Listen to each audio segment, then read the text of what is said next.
존재 숲에 있습니다. 예도는 지금부터 해결 미학 두 번째 시간을 갖습니다.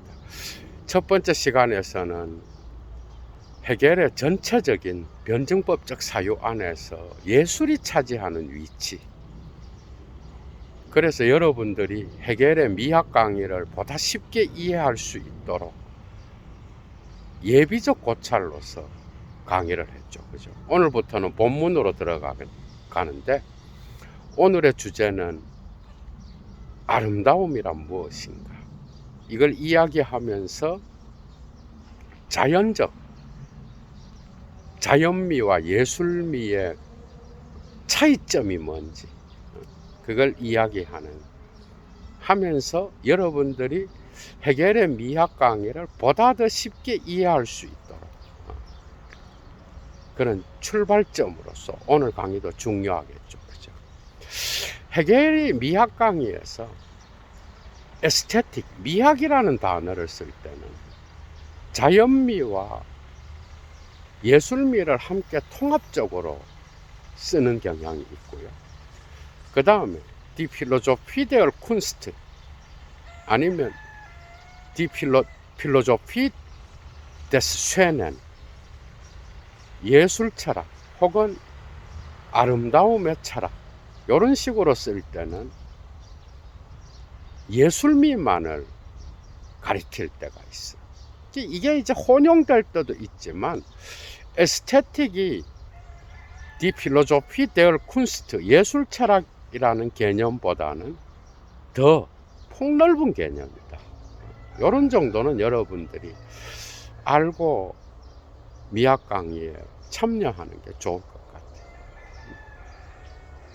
호토판 미학 강의, 요즘 예도가 갖고 있는 마이너판에서의 미학 강의는요, 이게 이제 호토판이 뭔가 자의적으로 해결의 미학을 변형시켰다고 해서 비판적으로 출간하는 그 과정에서 중요한 역할을 하는 사람이 안네마리 게트만 지페르트라고 하는 여성 미학자죠. 그죠? 지금 45년도 출신인가 그런데, 이 지페르트 미학자가 함께 이러한 호토판 미학에 근거하여 또 다른 어떤 호토 이외의 다른 노트들을 이렇게 또 참조하면서 비평적으로 미학 강의를 또 출간하는 그런 아주 대가죠. 그죠? 그런 상황에 있는데, 기본적으로는 호토판에 근거해서 어떤 해결의 미학 강의가 전해지고 있다는 것은 여러분들이 일단 알고 계셔야 돼요. 그게 비평적으로 조금 다른 방식으로 또 해결의 미학 강의의 방향을 돌리려고 하는 오늘날의 노력은 확실히 있어요. 그러나 그 줄기는 호토판에서 주로 호토가 필기했던 그 노트를 토대로 해서 이렇게 비평적으로 또 나가는 경우가 있는데, 어찌되었건 예도는 주로 호토판에서 나타나는 그 미학 강의를, 이거 정말 어렵죠. 그죠? 해겔은 아름다움을 이상으로서의 이념이라, 디 이데 알스 이데알이야. 그러니까 아름답다라고 하는 것은 해겔 철학에서는 이념으로 나타나는 거예요. 그런데 이게 플라톤의 철학과는 다른 게, 플라톤은 아름다움다라고 하는 것, 그것은 선의 이데아와 같이 아름다움 자체, 보편적 개념으로서, 보편적 이념으로서 다루었고, 해겔은 이 보편적 이념이 현실성을 통하여 변증법적 운동으로서 역사적으로 발전해가는 그 과정을 함께 이야기하니까 어떻게 보면은 헤겔은 보편적 어떤 이념에다가 현실성을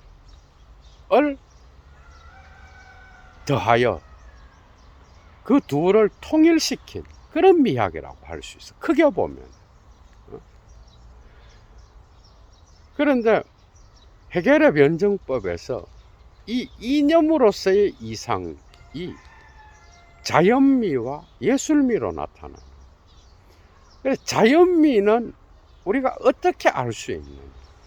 이것을 어떻게 보면 헤겔의 정신현상학보다는 논리학과 엔치클로페디의 어떤 그 변증법적 운동 단계를 거치면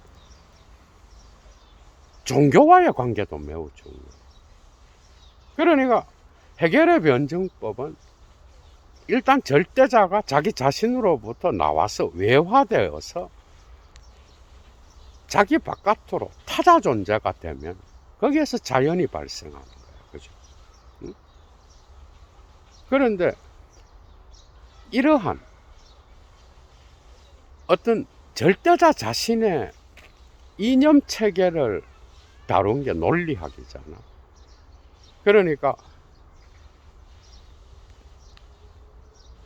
존재론, 그 다음에 본질론, 개념론, 이런 방식으로 통합해 가면서 정신이 절대 이념으로서 드러나는데, 이 논리학이 이제 엔치클로페디로 가면은 절대 이념이 그 다음에 곧바로 만나는 게 자연 철학이에요. 그 다음에 자연 철학에서 다시 변증법적 운동을 통하여 도달하는 게 정신 철학이에요. 그리고 여기에서 여러분들이 벌써 보이잖아. 이 구조를 모르면 정말 미학은 이해할 수가 없어요. 예도는 주로 헤겔을 독일보다는 학부 때 선생이었던 강영계 선생님으로부터 헤겔은 원서 읽기도 몇 번 참여해서 배웠고요. 그 다음에 또 헤겔에 대해서는 빚진 게 예도의 선생님이었던 강영계 선생님이 빛을 지고 있어. 원서 읽기라든지 이런 것도. 그래서 신학을 하면서 또 1차 자료를 읽으면서 이렇게 오늘날까지 왔는데, 선생님의 목소리가 가끔 들립니다. 헤겔책 읽을 때는. 여러분들도 그런 경우가 있을 거예요. 그 선생의 목소리가 공부를 하는 사람한테는 현전할 때가 많아. 그런데 어찌되었건 이 엔치클로페디의 구조를 봐도 자연미와 예술미의 차이점이 드러날 수가 있어. 그러니까 정신의 절대 이념의 어떤 구조를 파헤친 게 논리학이잖아.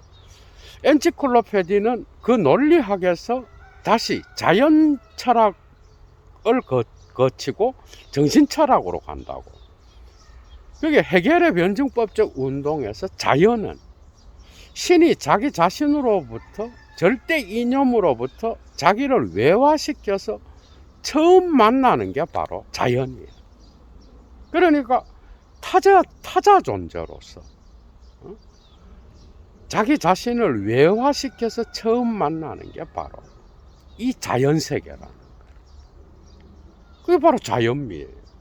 그러니까 변증법적 단계의 초기 단계에 속하는 게 바로 자연이에요. 그래서 어떻게 보면 적자 존재에 가까운, 아직 대자적으로 변증법적 운동을 펼쳐나가지 않는 그런 상태라고. 그래서 정신현상학으로 비하면 주관정신에서 아직 5성과 2성으로 발달하지 않는 감각적인 것에 머물러 있는 게 자연 상태라고. 신이 자기 자신을 외화시켜서 이 세계의 사물들을 창조한 거야. 그죠? 그래서 자연미는 뭔가 하면은 인간의 어떤 예술가의 손을 거치지 않고 이 세계 자체에서 드러나는 존재자들의 아름다움을 이야기합니다.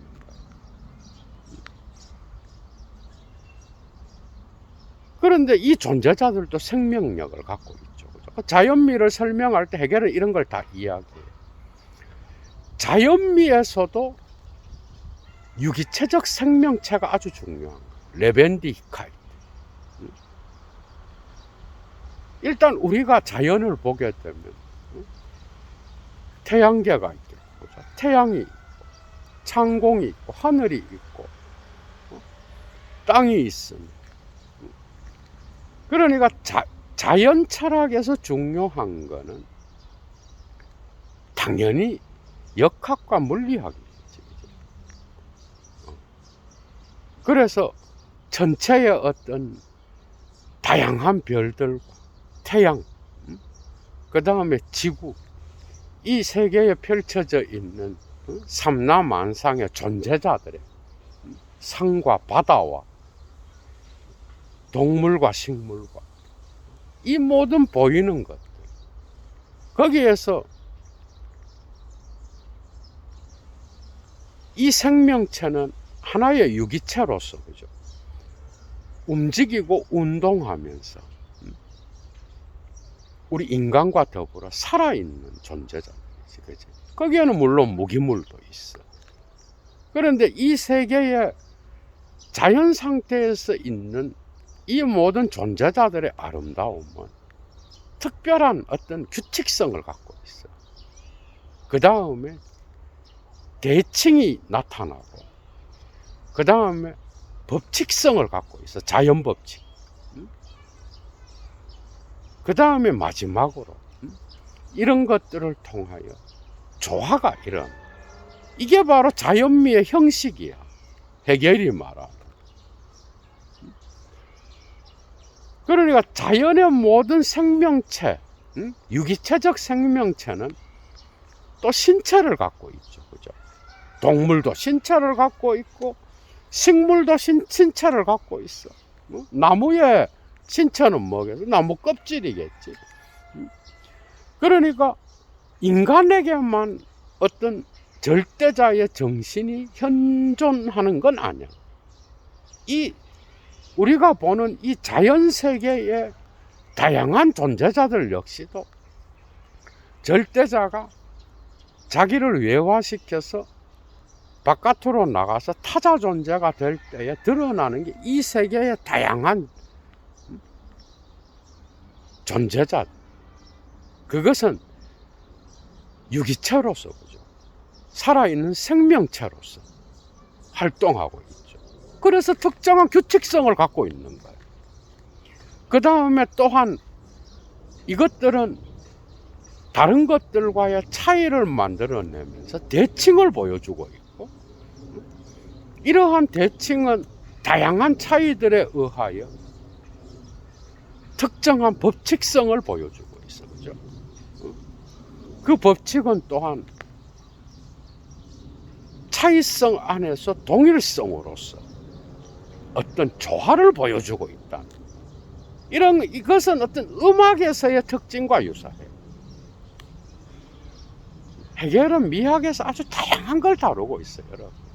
미학 강의만 해도 100개를 해도 모자라, 사실은. 그래도 얘도 강의를 듣고 여러분들이 1차 자료에 접근하실 수 있을 겁니다. 처음에는 하나도 안 들어왔던 게 자꾸 이렇게 공부를 해나가다 보고 강의와 더불어서 개념 파악을 하고 미학 강의의 전체적인 구조를 파헤쳐 들어갑니다. 벌써 여러분들이 에스테틱이라는 단어를 쓸 때는 자연미와 예술미를 함께 이야기하고, 예술 철학이라고 하는 단어를 쓸 때는 예술미만을 이야기합니다. 사실은 해겔의 미학 강의는 예술미를 이야기하기 위하여 자연미를 이야기합니다. 그런데 이게 변증법적인 어떤 과정을 거치면서 예술미로 가기 때문에 자연미도 아주 중요해요. 그 과정에 있는 거예요. 그래서 자연미의 형식을 통하여 이 우리가 바라보는 이 자연 세계의 아름다움을 드러나는 거죠. 그죠? 그런데 이것은 예술미에 비하여 불완전해요. 그래서 해겔은 곳곳에서 자연미를 다루면서 자연의 아름다움은 왜 이렇게 불완전한가?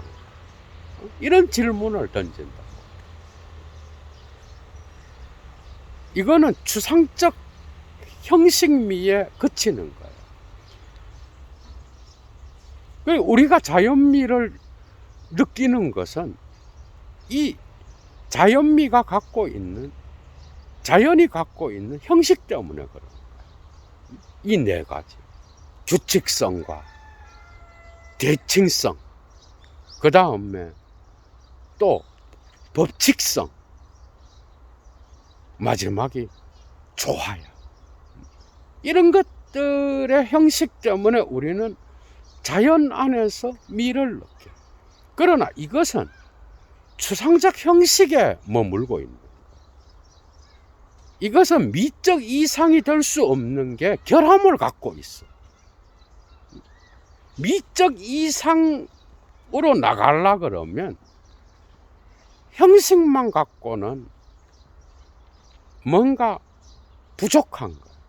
거기에 내용이 들어가요. 그래서 해겔은 예술을 폼 아니면 게슈탈트 형식과 그 다음에 내용의 결합이라고 그래요. 인할트, 게할트 막 바꿔가면서 쓰죠. 원서를 보면. 그러니까 자연미에서는 뭐가 결핍되어 있는가 하면 내용이 없어. 근데 예도가 이 미학을 일단 정말 헷갈렸던 게, 아니 절대자의 정신의 어떤 자유, 절대자의 정신의 생명력, 이게 내용이거든요. 아니 자연 안에서도 자연의 유기체 안에는 생명력이 있잖아. 어? 근데 이것을 해겔은 그냥 예술가의 정신을 통하여 표현되는 절대자의 이념의 어떤 감각적 표현과는 구별하여 사용하더라. 이런 게 헷갈렸던 거예요. 얘도. 오히려 우리는 예술가의 창조를 통하여 나타나는 그 아름다움 못지않게 자연의 어떤 유기체 안에서 자연의 어떤 다양한 존재자들의 조화 속에서, 대칭성 속에서, 규칙성 속에서 미를 느끼잖아. 그죠? 그 못지않게 이것도 중요한데, 왜 해겔은 예술미를 완전한 걸로 봤고 자연미를 불완전한 것으로 봤을까? 그것은 바로 해겔 전체 철학의 변증법적 운동의 체계 안에 그 답이 놓여 있어. 그러니까 해겔은 언제든 종교 철학 강의에서든 역사 철학 강의에서든 자연적인 거는 언제나 예술보다 변증법적 단계에서 초기 단계에 있는 걸로 봐. 그죠? 그러니까 종교도 뭐야? 자연 종교가 있고 예술 종교가 있고 계시 종교가 있잖아. 해겔의 이런 구분은 오늘날 철학자들이 동의할 사람은 없어요. 근데 우리가 해겔한테 배울 점은 있어. 예를 들면 뭐 자연 종교에서 동방의 어떤 종교들이 어떤 정신의 통일적인 생명력을 제대로 표현하지 못했다. 그리스적인 거는 신적인 것을 인간적으로 조화시키려고 했다. 그래서 어떤 예술 종교가 발달했다.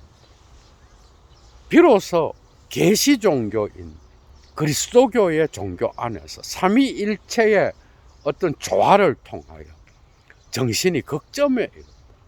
뭐 여기에 동의할 사람이 누가 있겠어? 이 해겔의 변증법적 단계에서 이런 방식의 규정은 누구도 동의하지 않아요. 예도도 동의하지 않아요. 그런데 우리가 배울 게 있어. 해겔을 거치지 않으면 아간벤도 못 읽어요. 내용 없는 인간에서 해겔의 미학 강의를 밥 먹듯이 언급하는 게 아간벤이야, 여러분. 미학의 대가죠. 칸트의 판단력 비판과 해겔의 미학 강의를 모르고는 여러분들이 오늘날도 미학을 공부할 수가 없는 그런 상황이라. 그래서 중요한 거예요.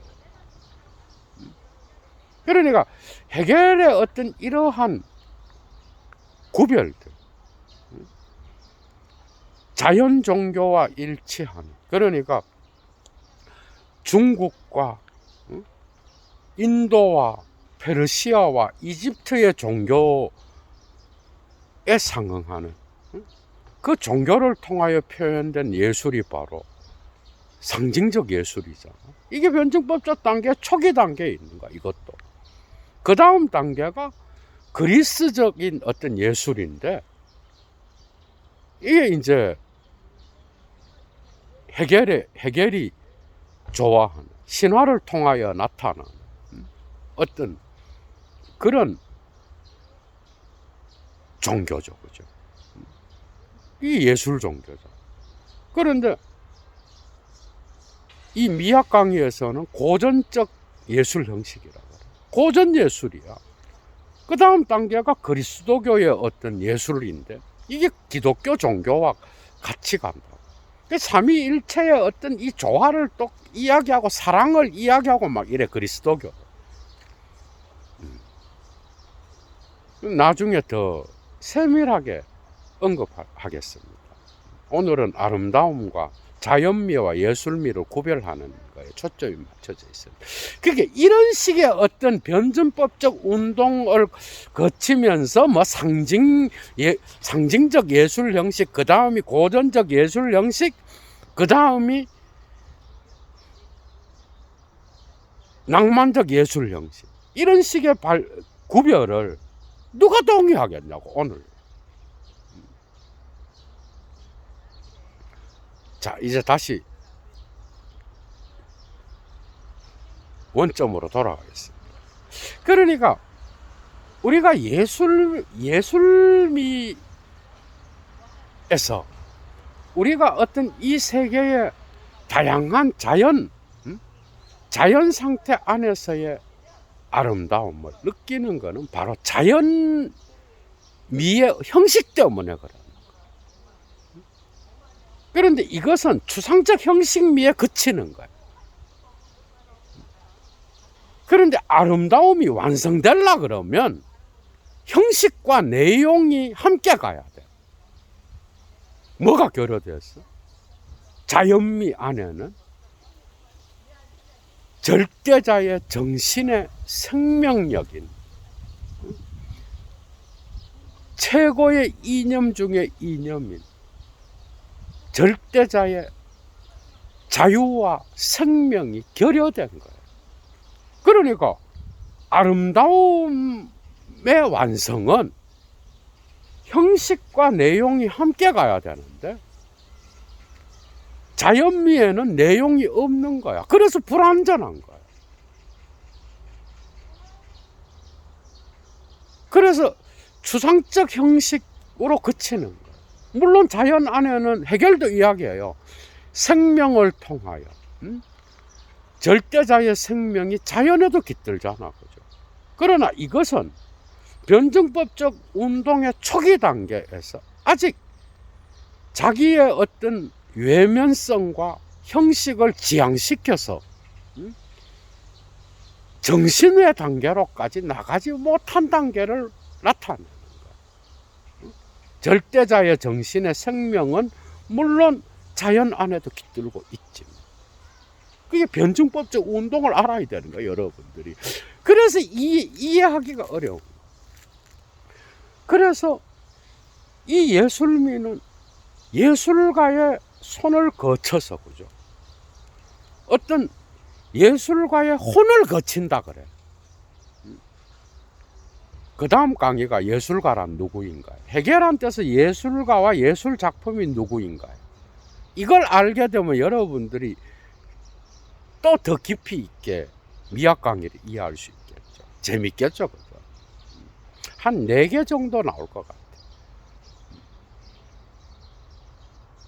예술가의 내적 혼, 내적 생명력, 정신을 통하여 표현된 이 예술은 자연미와 다르게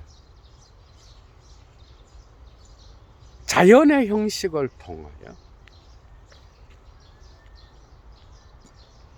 절대자의 정신의 자유와 생명을 함께 플러스 시키기 때문에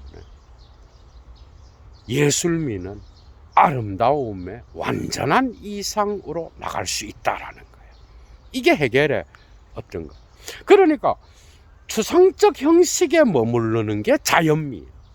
그런데 이 자연미가 예술가의 주관성, 예술가의 어떤 내적 혼의 생명력, 이것을 통하여 절대자의 이념을 감각할 수 있게끔, 절대자가 이 작품을 통하여, 예술가의 혼을 통하여 어떻게 보면 자기 자신의 이념을 아름다움으로써 감각할 수 있게끔 보여준다라고 해도 과언이 아니에요. 조금씩 이해가 되죠, 그죠? 그 어려운 헤겔의 미학이 이해될 겁니다, 어느 정도. 예도는 지금 또 읽어도 그걸 다 이해 못해. 누구도 이해 못해요, 다. 그런데 최선을 다해서 사유해 나가는 거예요. 그러니까 어떻게 보면은 헤겔의 예술미는 이데알, 아름다움의 이상과 관계된 거고, 자연미는 뭐예요? 추상적 형식과 관계된 거예요. 그러니까 형식만 있는 거예요. 이런 형식을 통하여 자연미는 감각적 재료를 덧붙인 거예요. 자연미 안에 감각적인 재료가 있죠. 나무는 나무에 어떤 슈토프가 있고, 식물은 식물의 슈토프가 있고, 꽃은 꽃의 슈토프가 있고, 진료가 다 있잖아, 그죠? 그 감각적 재료로와 어떤 자연에 깃들어 있는 생명력, 그것을 통하여 어떤 미적 형식을 보여주는데, 4가지 규칙성과 그 다음에 대칭성과 합법칙성과 조화를 보여주는데, 이 형식이 감각적 재료와 통일돼서 자연미를 형성하는 거야. 그런데 이 통일 역시도 헤겔은 추상적 형식에 머무른다. 왜? 아직 어떤 인간의 의식을 통하여 이 변증법적 단계를 거치지 않는 상태. 그래서 신은, 절대자는, 신적인 것은 자연미보다는 예술미, 예술가의 혼을 통하여 표현된 그 예술 작품 안에서 훨씬 더 자기의 이상을 감각한다라고 헤겔은 이야기해요.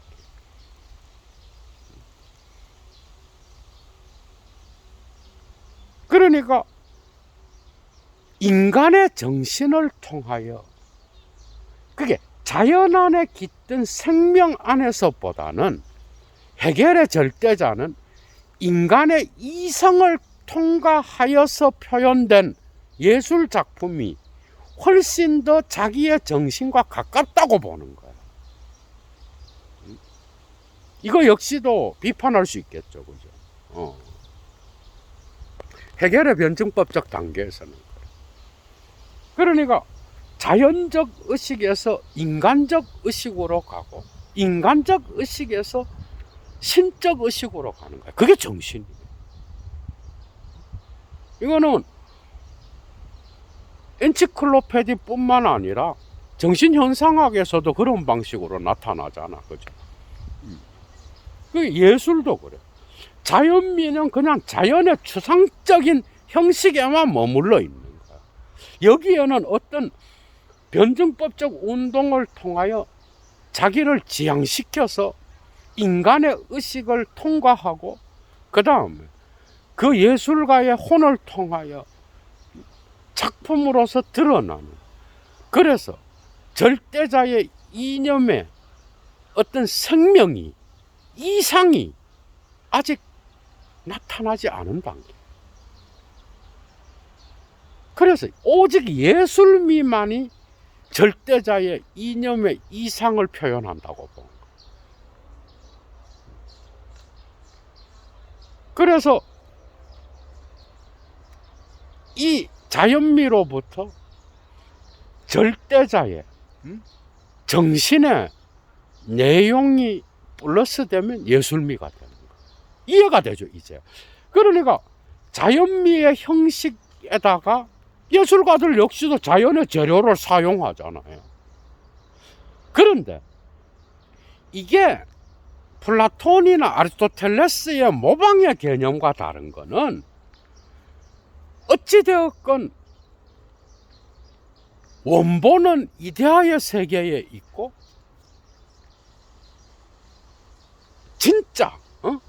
진짜 원본을 복사한 게 이 세계고, 예술가는 이 세계를 또 복사하는 거야. 그죠? 그런데 헤겔은 그게 아니야. 예도가 첫 번째 강의에서 한 것처럼 헤겔은 오히려 예술가는 자연을 모방하고 복사하고, 그래서 원본보다 이게 떨어진다, 이게 아니야. 오히려 자연의 아름다움보다 예술가의 손을 거쳐서 나타난 예술 작품의 아름다움이 훨씬 더 절대정신의 이념을 완벽하게 표현한다고 본 거야. 이게 완전 다른 거예요. 이해가 되죠, 여러분? 그러니까 이게 이제 플라톤과의 엄청난 차이인 거야, 이게. 그러니까 예술미는 어찌되었건 아름다움의 이상, 절대자의 이념, 절대자의 생명을 자연미보다 훨씬 더 완벽하게 표현하는 거예요. 자연미 안에서도 신의 정신이 깃들어져 있고 절대자의 정신이 깃들어져서 생명을 표현하지만, 이거는 추상적 통일로서 변증법적 단계에서 적자의 단계에 있는 거예요.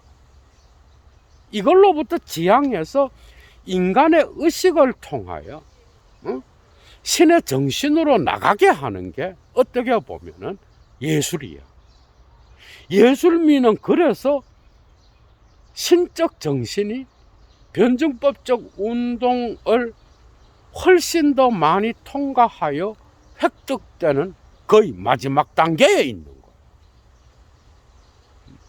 그래서 예술은 신적인 것과 관계되는 거예요. 해결 철학 앞에서. 그래서 해결은 곳곳에서 이 자연미는 제한적이고 엔틀릿이 유한하다 그래.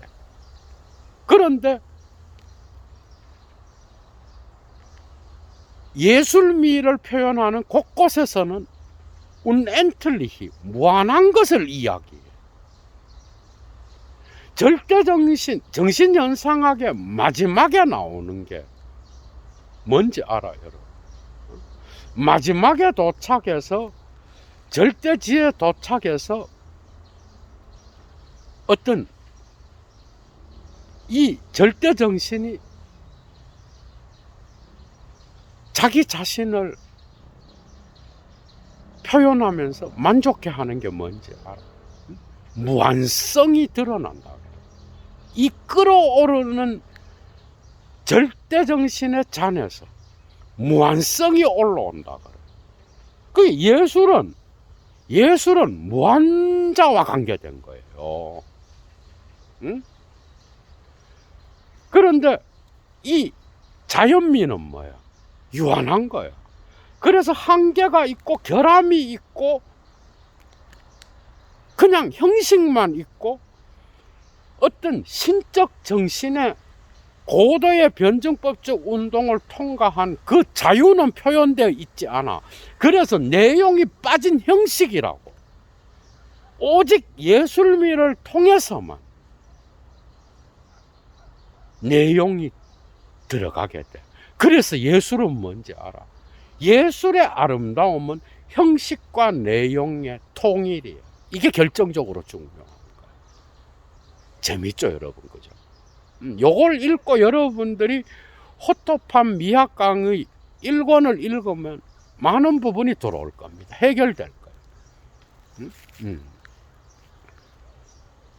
그러니까 그 결함은 감각적인 어떤 진료와 예술의, 아니, 자연미의 형식인 그 네 가지가 규칙성과 대칭성과 또 어떤 법칙성과 조화가 함께 통일되어서 나타난다 하더라도 그 종합과 통일은 추상적 형식에 머물고 있어. 그죠?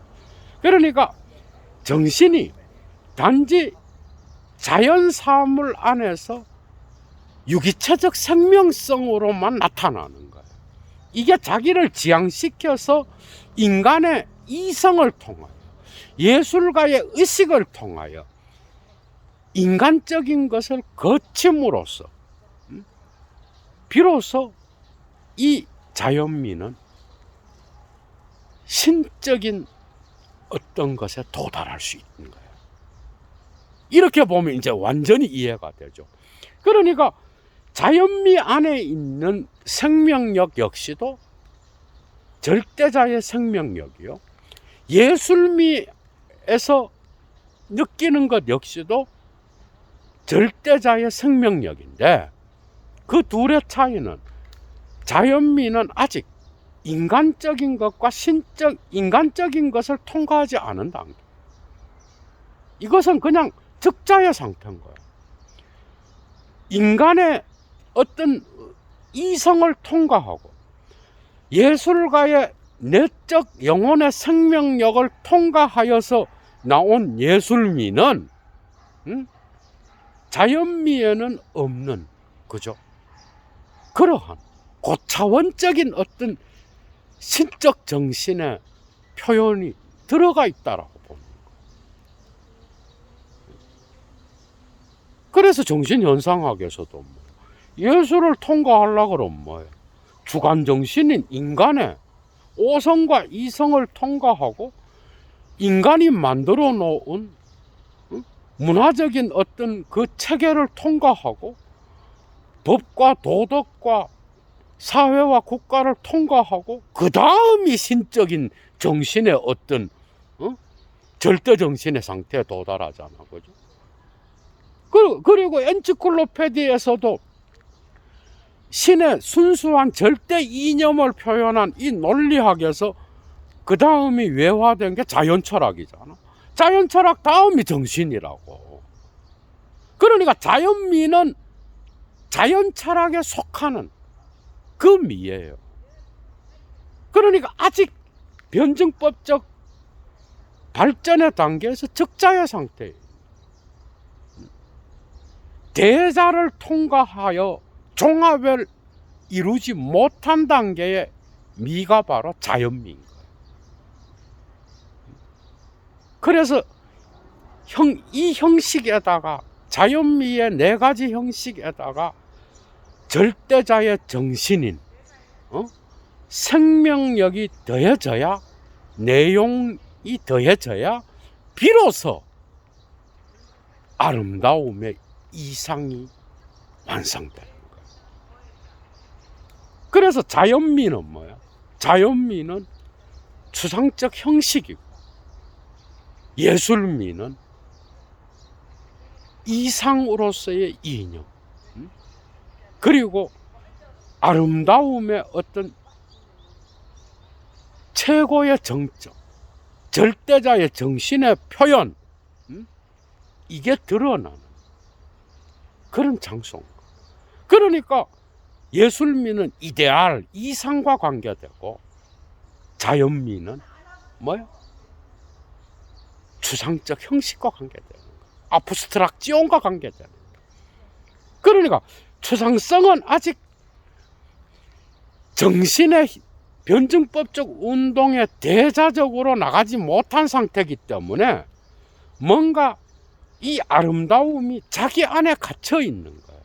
아직 현실성을 획득하지 못하고 심지어 개별성을 획득하지 못한 상태인 거예요. 이 운동을 거치면서 어떤 형태의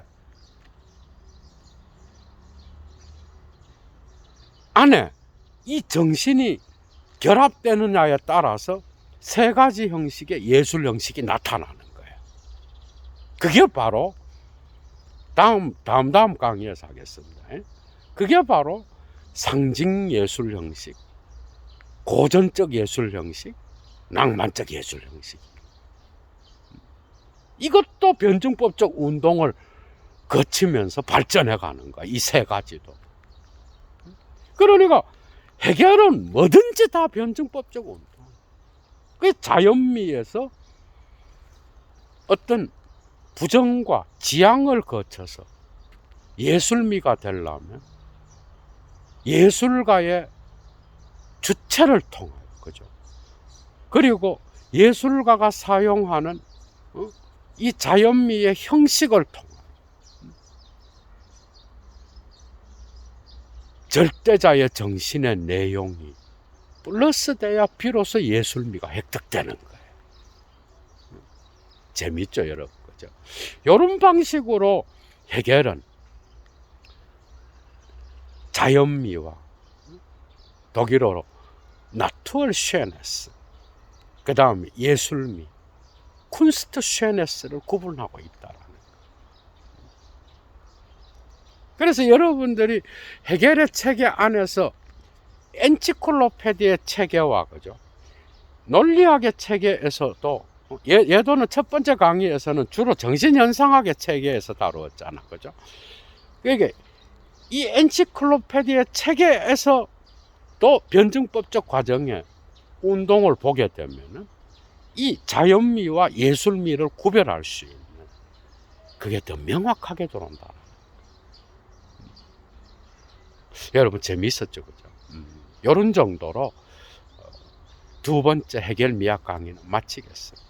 그러니까 해겔한테서는 아름답다라고 하는 것은 이상으로서의 이념인 거예요. 디 이데알스 이데알이에요. 그런데 이것은 자연미에서 예술미로 갔을 때에 비로소 완성되는 그런 아름다움이라. 예도 강의 마칩니다, 여러분. 건강한 저녁 보내시고요. 어디에 계시든 행복하시기 바랍니다. 좋아요 잊지 마시고요. 애청하시고 예도의 클래스를 아시고 서양 철학의 사유를 점점 더 깊이 있게